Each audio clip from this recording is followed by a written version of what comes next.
Hi, I'm Ole Steines, the game designer behind Police Precinct, and in this video I will show you how to set up the game. Alright, first place the game board on the table, as well as the murder investigation board and the crime track. Place the crime marker on start on the crime track. Also next to the board you will place all the small markers, the blocker markers, the street punks, the FBI marker, the SWAT markers, the patrol officers, the urgent token, the murderer, this is the bad guy we want to catch, the donuts, and the dice. Also place the 4 types of upgrade tokens next to the board, face up.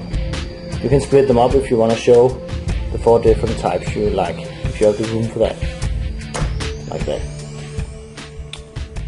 Place the turn marker on the turn track.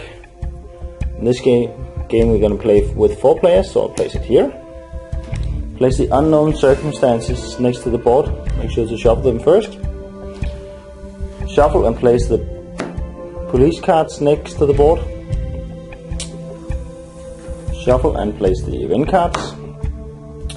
Place the 2 cars, the 2 special cars, the red and the green card next to the board. Now take the crime scene evidence, make sure to shuffle it thoroughly and put it on the crime scene here with the chalk figure.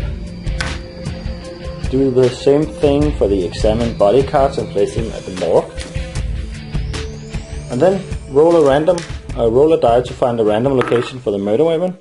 In this case it's the warehouse on City Block 3, so I'll place them there. Shuffle them and place the murder weapon there. I'll do the same thing for the interview witness cards. For this time it's block 5, which is over here, but this time it's not the warehouse, it is the apartments I have to place it on. I'll take the street gangs and place them next to the board as well. Now I draw 2 random event cards, but they have to be emergency cards. So if I draw something like this, I discard it. Continue until I draw emergencies.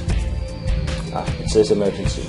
I place it where it says, on the 2nd and Vassal Street, there, on the intersection between 2nd and Vassal Street.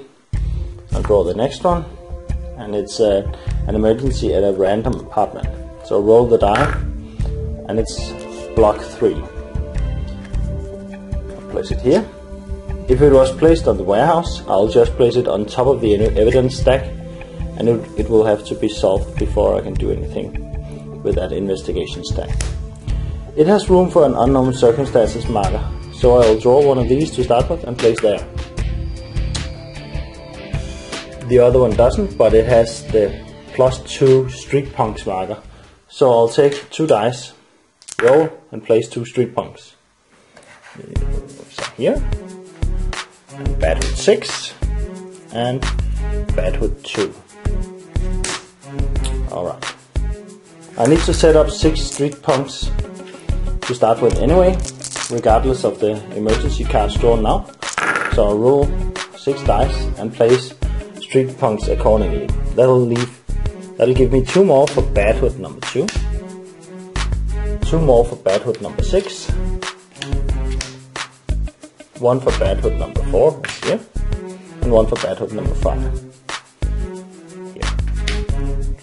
Had I rolled like 3 6s, bad hood 6 would have 4 street punks, which is not allowed, so I would have to re-roll that, at least for the game setup. It is allowed during the game, but then that is when the street gangs will be formed.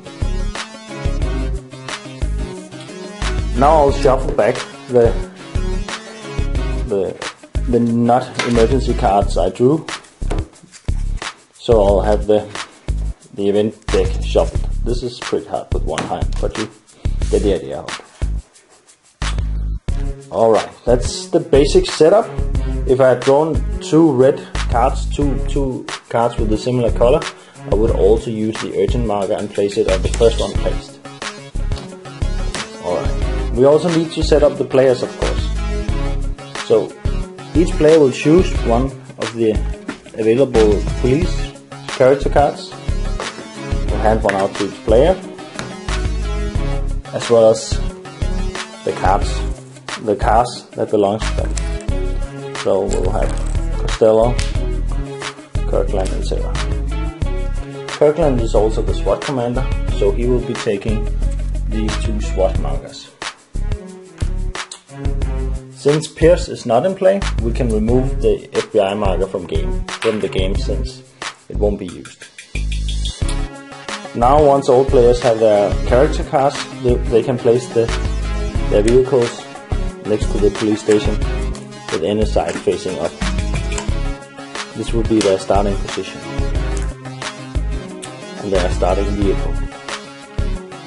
Also, hand out the player reference sheets or cards so the players can see how to do typical actions during the game. And the first player marker to the player who starts the game, which is usually the player who picked his or her character card last. If you're going to play with a corrupt cop, use the loyalty cards.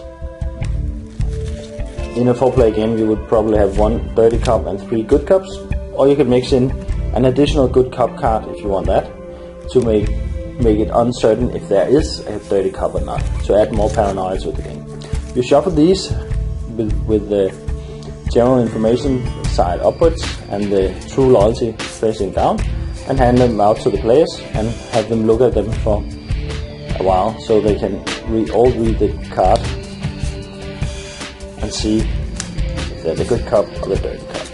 They'll place it face down next to their character card. Now look at the rulebook on page 1 and find the setup chart. Find the number of players in the game. See if you play with a dirty cop or not, and then see how many police cards you have to deal to each player. Then shuffle and deal these out as shown on the table. Also adjust the stack of street punks so you have a total of 16 street punks. Remember that some of them are already on the board and they should count as well. Then place the starting marker on the date shown here. It's already here because it's also printed on the track where to place the marker if you play with 4 players. Then you're ready to play, and the first player decides what to do.